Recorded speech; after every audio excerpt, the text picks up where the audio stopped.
Hey, this is Idea Coaches for Coach Throne. Weighing in on the weight classes episode 17B, the review to UFC 144 Japan.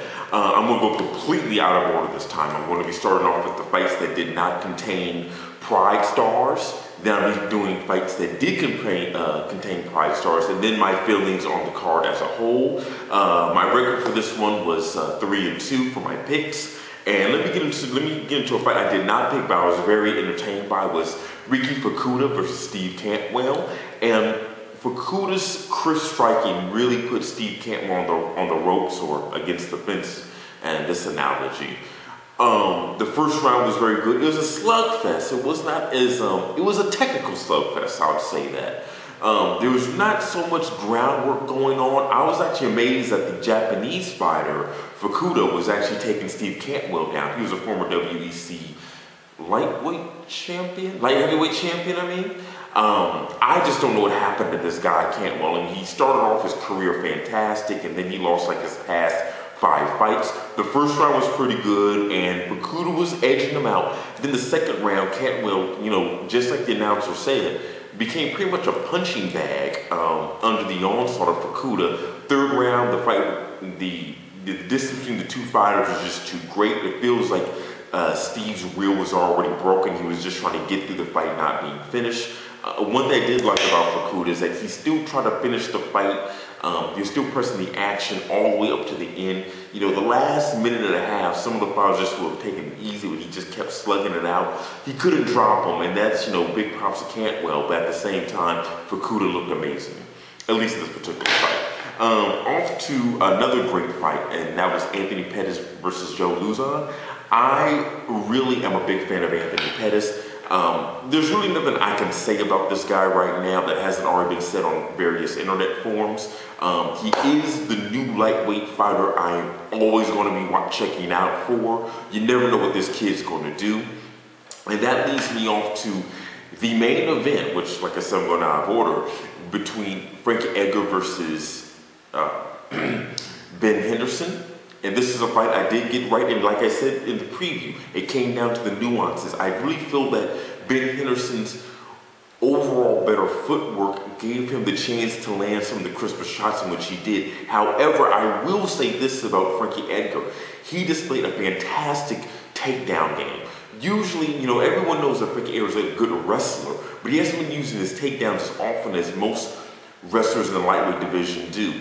It comes out of surprise, it comes out of nowhere, and really, he took Ben Henderson down. It's just Ben Henderson just kept getting back up and back up. A lot of people are talking about an immediate rematch between Frankie Edgar and Ben Henderson. It was a very, very close fight. In my opinion, I felt Ben Henderson won rounds 2, 4, and 5, and the guillotine is up in round 4 and 5, and that with the ground and pound in the final frame.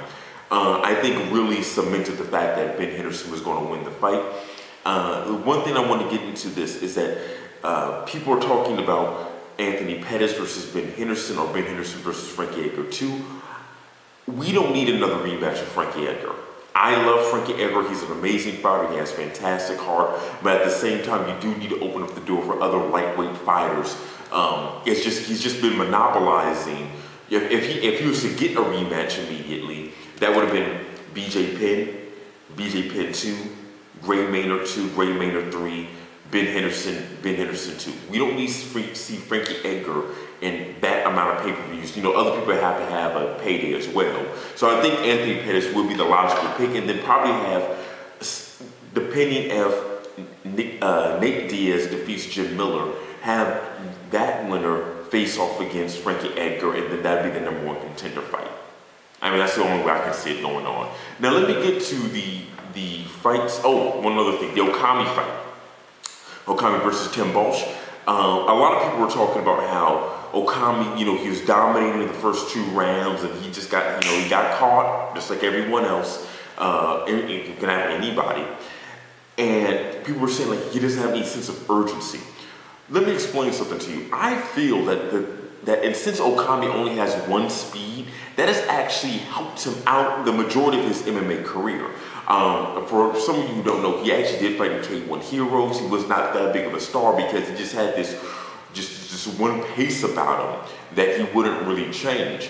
But at the same time, the problem with people like Yoshio Akiyama and Takanori Gomi, when they come stateside, they have this nationalistic go for the gusto, knock out the American or the Canadian or the non-Japanese fighter. And they end up losing a decision, or they end up getting submitted, which is even worse. I think because Okami he actually plays more of American wrestler style. It actually gave him more success in the UFC. Fantastic fight by Okami, and props to Tim Bosch for knocking him out. Laid him out flat. It was kind of disturbing how Okami was knocked out like that. Even Anderson Silva didn't do anything to that nature. Now let's get on to the Japanese stars. I'm going to start off with the Mark Hunt versus Cheick Kongo fight. Someone messaged me on the comments of the preview about wondering what my thoughts were against Hunt and Kongo, and I did pick Kongo. I didn't pick him in my official preview, so that's why I'm not counting it so much. But the thing is that the biggest mistake Cheick Kongo made was not knowing his range. I mean, he kind of stayed just in striking distance of Mark Hunt, and he got popped 2 times, and the second time led to his demise. I still think Cheick Kongo is a better fighter, but when you're going with the heavyweights and guys who can knock you out in 1 or 2 hits, the technicality aspect sometimes can play second fiddle to the strength aspect, and that's why Cheick Kongo won. He should have played he should have been tall and kept his distance, used his kickings to his advantage because he has longer legs, but he stayed in the pocket. It did make it exciting, so I can't complain there. Now, probably the worst display I've seen from the Japanese stars was probably Kid Yamamoto in his fight against Von Lee. I gotta look at my notes here. The problem with Kid Yamamoto's style as of late is, one, the submission wrestling game that's passed him by since his knee injury in, I believe, 2007. But he has this lunging style where he only goes straight, he lunges in or he lunges out. And he's very fast. I mean, his speed has not diminished anything from back in his prime of 2005. The problem is people know it's coming. There's too much footage of this guy. And the thing is this. Assuming Yamamoto wants to keep fighting, there needs to be like a lifestyle change. I don't see a simple training camp changing things up for Yamamoto at this point in his career. His past 2, he's lost 4 straight now, and 3 or 4 straight. I can't remember off the top of my head. But the thing is this. The past 2 fights, Von Lee and Darren Yokoyama, were supposed to be gimme fights, and he just ended up looking worse than he did with Demetrius Johnson. So I have no idea where this guy is going at this time. Also, now let me get into the Akiyama versus Jake Shields. This was another fight I called wrong, but it played out the way I thought it would. Akiyama used his judo to really stuff a large percentage of Jake Shields' takedowns. The biggest problem is that in the 3rd frame, Jake was a little more aggressive and he utilized his striking a little bit better. The problem with Akiyama, he's a much more powerful hitter, but the thing is he throws hooks when he should be throwing straights, and he doesn't seem to know his arm range. That's the biggest problem. So if you're not in the clinch with this guy, because he's very dangerous in the clinch, both in being able to take you down and with his power hooks and uppercuts. When it comes to like just doing straight jabs and straight rights, I don't think he understands what his range is, and he paid the price for it. A lot of people are saying like, oh yeah, it was a very, very close fight. Yeah, it was, but at the same time, Jake Shields did win. Now off to the co-main event of the evening, which would have to be Rampage Jackson versus Ryan Bader. And if you got to see the prelims, for those of you who missed it, there was a video with Joe Rogan doing commentary backstage in Rampage's locker room, and you just see Rampage like this. Not looking up, no one's talking to him, and the clip could have been no more than like 40 seconds, but it felt like 5 minutes. And that's pretty much how I felt about the fight.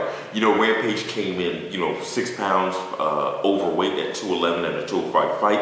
That indicates one of 3 things: injury, lack of training, or lack of overall preparation. I don't know what was going on. He's fought in Japan before. He should not have this problem. Ryan Bader's performance is pretty much the reason Pride rules were made the way they were made. He did not try to pass guard. He did not try to finish the fight, even though he had Rampage kind of, backing up and on his heels.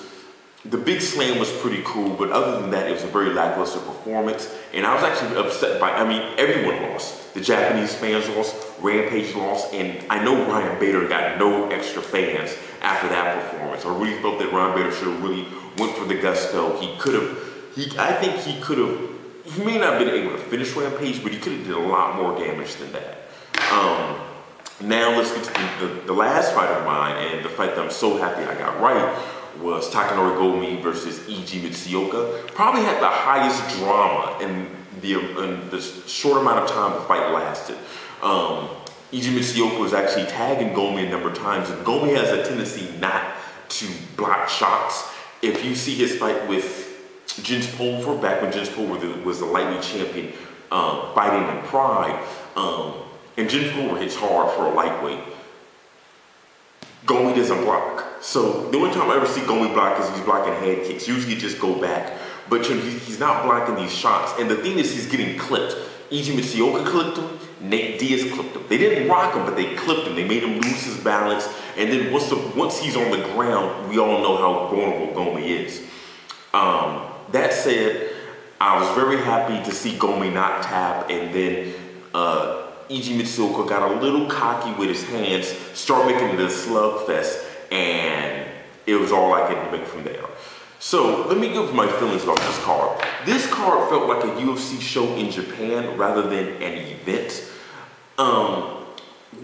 We as a foreign artist don't know, audience don't really know the magnitude of his success or failures or shortcomings, because we're getting stuff from, information probably from the UFC. There's a video with Ariel Helwani that he was talking to many of the Japanese youth, and they had no idea the UFC was actually in Japan. I think this UFC in Japan was not a failure, but it was not a success. It was nothing like UFC Rio 1 or 2. That said, I don't find that the event which they put on would cater to anyone outside of the MMA hardcore market. I mean, there is still a niche market of MMA fan base in Japan for both Dream and UFC. But the thing is, to expand it and make it more bigger, you would probably have to have more heavyweights come to Japan. Fighters which the Japanese cannot really see on a regular basis at an elite level. And really this card did not deliver there. They delivered a fantastic lightweight championship match, but then again, they already have Shinya Aoki to be the substitute. They have no substitute for Junior Dos Santos. They have no substitute for Alistair Overeem anymore, because now he's fighting in the States. They have no substitute for, John Jones. They have no substitute for Anderson Silva. So UFC has to start delivering. If they want to make it bigger in Japan, they have to start delivering fighters in which the Japanese people cannot see. Other than that, I think if UFC can go into Japan 1 or 2 times a year, it'll be a success. Okay, guys, please subscribe. Also, check me out for those of you who are watching me that are not on YouTube. I am going to do a very brief review of Anderson Silva's Light Water documentary, and there'll probably only be one more win on the weight classes in the month of March, and then I'm going to wait till April. Okay, guys, take care.